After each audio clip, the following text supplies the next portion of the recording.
media.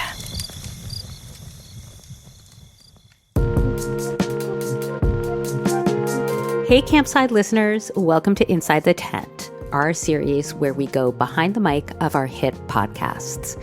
I'm Vanessa Grigoriadis, one of the founders of Campside, and today we're going to talk with my co-host, Natalie Robomed, about Infamous, the rich Utah wives and their scams, which is largely the story of Jen Shah, although we get into Taylor Frankie Paul and just generally talk about why Mormons have conquered pop culture. Why does everybody have like a perfect Utah sunset behind them in content creator land with like all their little, eyelashes and their vocal fry, and what exactly is going on? That America is the world of Mormons now. How far we have come from the Book of Mormon and a time when people were making fun of Mitt Romney for his religion. It's now very cool. Although I have some questions about that. But in any case, Natalie is the reality show lover between the two of us. So she was the one who was like, Jen Shah, this story is crazy, introduced me to the concept of a reality show star who was filming a reality show, multiple episodes of it, maybe even 2 seasons of it, while also committing crimes that she went to federal prison for, which is like a hat trick that is not normally seen in reality show world. And we had planned to do it as part of our narrative arc on our Infamous series, but then suddenly Jen Shah was not only released from prison, but she was on the internets telling everybody what she had gone through. So yeah, I'm going to talk to Natalie now, but if you want more behind-the-scenes content from our shows and the people who made them, head to joincampside.com to become a free member of the Campside community. That's joincampside.com. Now here's my conversation with Natalie. What did you think, Natalie, when you saw her talking for, it was like an hour-long interview that she gave about her life in prison, post-prison, not so much about what happened before prison? Yeah, so she was released in December, and then just a couple months later, she was talking to people in this filmed, pretty lengthy, as you said, kind of hour-long interview that generated a bunch of articles, a bunch of headlines. And I think what I was struck by watching that was what I perceived as her lack of remorse. Like, I think she certainly was saying a lot of the right things. She was saying, I'm sorry for the people that I hurt. I never intended to do that. I've examined myself, et cetera, et cetera. But at the same time, she was kind of equivocating. And also she's kind of saying, I pled guilty, and I did that because my lawyers were sort of explaining to me that it's not about the truth. It's about what the jury perceives as the truth type thing. At the same time, she was both saying, I'm sorry and I'm atoning. And also, I'm not really that sorry and I didn't really do anything that wrong. And I certainly wasn't a kingpin as the government painted me out to be, or made me out to be. Right. She was much more comfortable talking about Ghislaine Maxwell and, I saw her in prison and I did not like the way that she was acting, or talking about Elizabeth Holmes. Lizzie was my friend. When we were in prison, we took walks together. Then she was actually discussing what had put her in prison in the first place. And in a way, that's very fitting, right? This is somebody who was on The Real Housewives of Salt Lake City. That is a Bravo show. And she was one of the ringleaders on that show. She created the drama. She was, always yelling at people and pointing fingers. And so to talk about Ghislaine Maxwell and Elizabeth Holmes, or Lizzie as she called her, is a great way to kind of distract and say, look over here, look at these other people that I was friends with. It's a way to change the narrative, rather than the narrative being, okay, this Real Housewife went to prison for, nearly less than 3 years for a wide-ranging scam that, according to the government, targeted thousands of victims. Instead of that being the conversation, it's now, oh my God, can you believe she was friends with Elizabeth Holmes? And actually Ghislaine Maxwell was getting special treatment, as she alleges. Exactly. And I mean, there was even a congressman who was like, I want to bring Jen Shah in front of Congress to tell us what is happening with Ms. Maxwell in this prison and be like a whistleblower on it. And I was like, okay, are you going to also ask her about her massive telemarketing scam at the same time? So, I mean, what we always do, which was we went back to the actual legal documents and read them and familiarized ourselves with this case because it's a federal case. You know, it's very easy to get those legal documents actually online if you know where to look. And I was really struck by the fact that this scheme was this is what we call like a boiler room scam, right? Like it's a Glengarry, Glen Ross, like you're selling something, but it's not really clear what the person buying is actually getting. And that person is a mark. Mm-hmm. Exactly. So I think a lot of people thought they knew the Jen Shah story and that she was this real housewife who did something wrong and then went to prison for it. And now she's out and she's talking about Lizzie Holmes. But diving into the government documents and actually figuring out how the scam worked and what Jen's role in it was very, very interesting to me and like pretty complicated because Jen, I mean, talk about obfuscate. She'd made these very vague descriptions of what her job was. You know, there's clips of her, and this is something that even came up within the show. You know, the other women were sort of like, how is Jen so rich? And like, what does she actually do? And Jen would kind of say these vague things of like, I work in online marketing. I do lead generation, which like, what is that? I don't know. Though in the process of reporting this story, I did come to find out.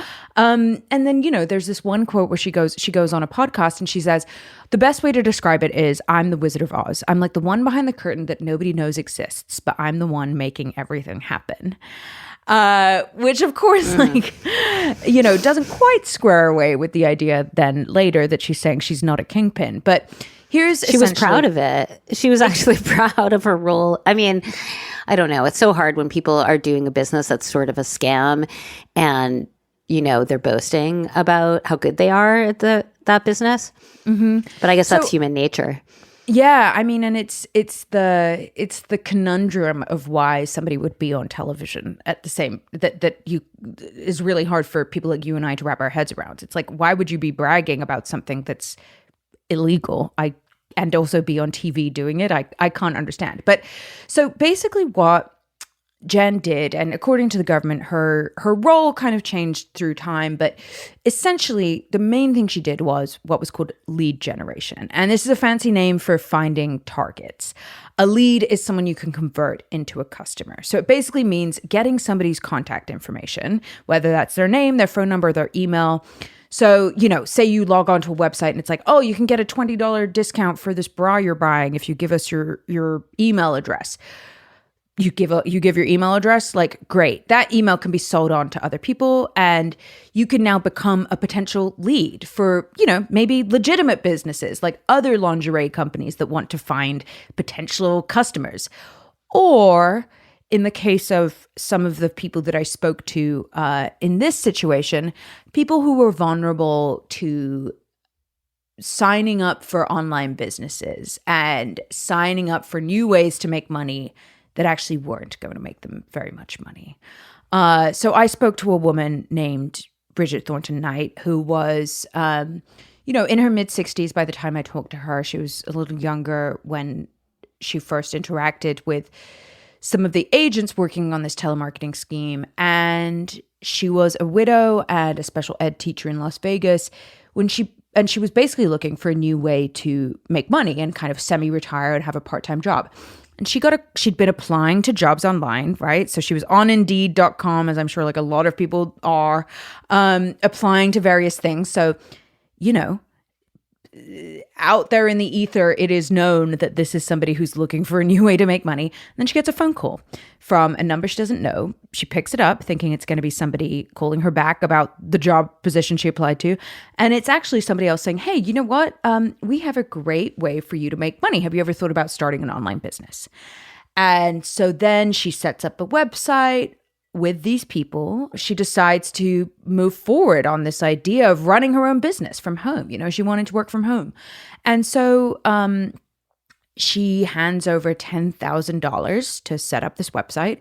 And then they keep calling and she keeps signing up for more products, lessons and how to run a business. And, let me pay for tax preparation and setting up an LLC and one thing after another, these endless calls. And, you know, these calls, by the way, are coming from call centers where there are sales floors. And at one point, the government alleges that Jen Shah actually owned and operated one of the sales floors that called up people like Bridget. Yeah, I mean, the government alleges that there were some cases where, you know, she was goading some of the people, right, who were doing the scams, like saying, like, do I need to close this person for you? Mm-hmm. Or I'm going to put on my gold-plated headset and, you know, get into it. I'm paraphrasing. It was not exactly that. But that's the general vibe. Like, she was doing, like, big boss lady scam vibe. Yeah, I mean, so she was, you know, according to the government, Jen sold leads, meaning she sold the contact information for people like Bridget, potential victims who seemed susceptible to falling for this idea that they could make a bunch of money online if they set up a website. And then, you know, the government alleges that Jen sold those leads to sales floors that then carried out a telemarketing scheme.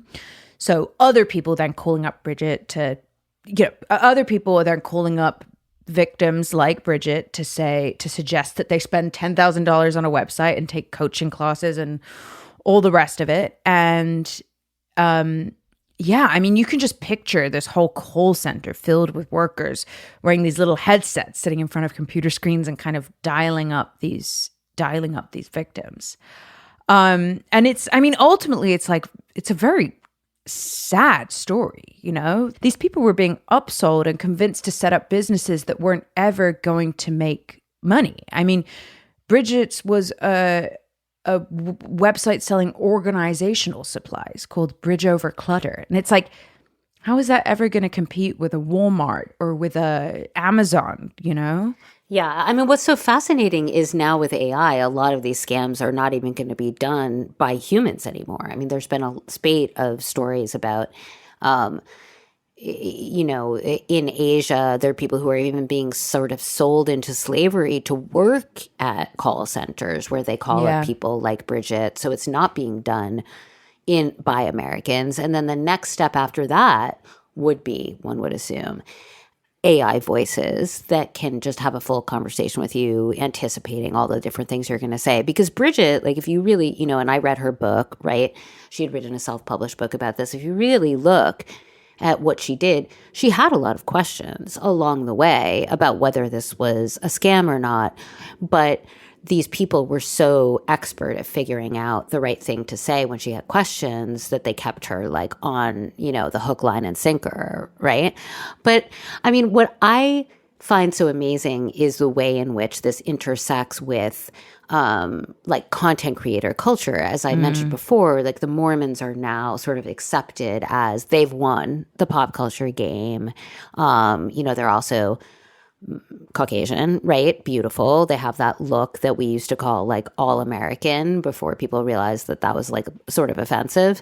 And they are everywhere. And the PR for the Mormon church has sort of never been better. You know, if I had to guess, I mean, I don't think the church loves a former Mormon going to prison, but maybe it's a kind of P.T. Barnum, like, all publicity is good publicity thing, you know? Like, because it's in some ways the idea that these women have agency and are businesswomen, even if they're getting into trouble, combats kind of one of the main public image issues of the Mormon church, which is that it's very male dominated and that women are just there to be wives and mothers. So, you know, yes, that's a little bit even if she's a criminal, she does show that she has a lot of agency, right? Like, she does in some, okay, we could take it to a different level, which is, like, maybe not Jen Shah, but we do think there has been reporting, reading through the tea leaves, that they're not unhappy with the idea that so many influencers are Mormon. You know, very early on, bloggers were often Mormon wives who were really good at cataloging and organization. That was sort of part of what they were taught to do within the home, and documenting their family's lives. That was like very natural to them, right? And they seem to have been okay with all of these reality shows that have been done in Utah. There's even a spinoff, a Real Mormon Wives spinoff that's happening in Orange County soon. That's just been announced. So it's spreading. The Book of Mormon is spreading. Yeah. So there certainly, you know, is a PR play in terms of saying, like, we're not, you know, the quote unquote weirdos that you used to think we were, and we're not a male dominated church that has a lot of rules, which they do. Right. And I mean, I think it's probably really hard to remember right now, but I mean, you referenced this at the beginning of our conversation, but it's like, it wasn't that long ago that when people thought of Mormonism or the Church of Jesus Christ of Latter-day Saints, they thought of Big Love, you know, that HBO show all about a polygamist, or like TLC's Sister Wives, which is kind of the trashy reality TV version of it. And I mean, you know, there is some reporting and some indication that they've kind of really encouraged their members to embrace the internet. You know, in 2007, Brigham Young University Hawaii graduates were told to, quote, join the conversation by participating on the internet, particularly the new media, to share the gospel, end quote. And I mean, mommy bloggers, as you've just said, were in some ways the perfect way to share that gospel.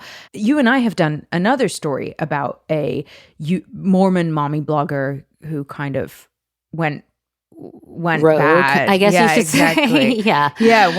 Went broke rogue. really bad. Broke really bad, certainly. Ruby Franke and Jody Hildebrandt, who was this other strange therapist. Ruby Franke, of course, no relation to Taylor Franke Paul, the star of Secret Lives of Mormon Wives, and also was supposed to be the Bachelorette, though, of course, that all fell apart. There was reporting in New York Magazine that it seems like this new vision of the church might even be bringing in new members. They say that in 2025, the church claims that it saw the highest number of convert baptisms of any 12-month period in its history.